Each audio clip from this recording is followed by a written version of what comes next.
when I see people get laid off or fired or whatever, it's always like, can't wait for my next opportunity or whatever. Like they had like planned everything out. Yeah. And like, I will be honest, you know that George Michael Bluth meme from Arrested Development where he just like lays face down on the ground? That was kind of me. It sucked. I was embarrassed. Like I was ashamed. Like I don't think I did anything wrong, but I was still like ashamed and embarrassed. And I had always thought of myself as like successful. I worked at Roll Call, then I worked at the Washington Post, then I worked at CNN. I was kind of like climbing the ladder and people knew who I was and I made a good salary. And even though I told myself like, look, you're just a cog in the machine, I still think I thought, yeah, but you're special.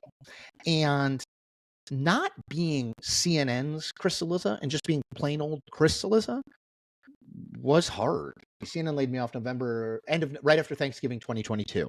And my agents were like, you got to be out there. You got to be seen.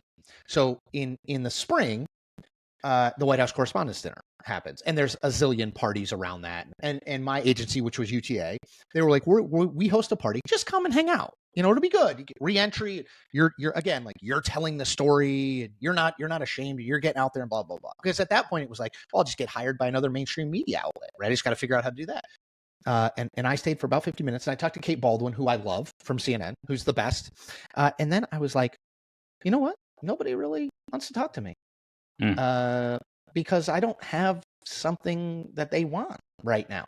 I'm just that guy who used to be on TV, you know? And I remember walking back to my car. I parked super far away because there was no parking. I remember walking back to my car and getting wet and getting back in the car. And like, I had some low moments, but that might have been the lowest where I was like, man, I'm no one.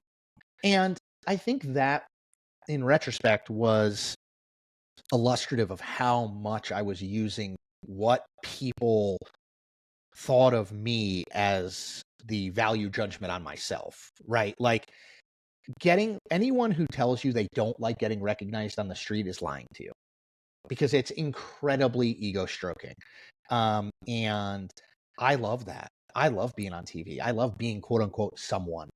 And when that's taken from you in a public way, I think you kind of get stripped back to the studs, right? Like you take your house down to the studs and you're like, okay, well, this is all we got, right? Yeah. And what do I do now? And the thing I always came back to was like, I still really like talking about politics.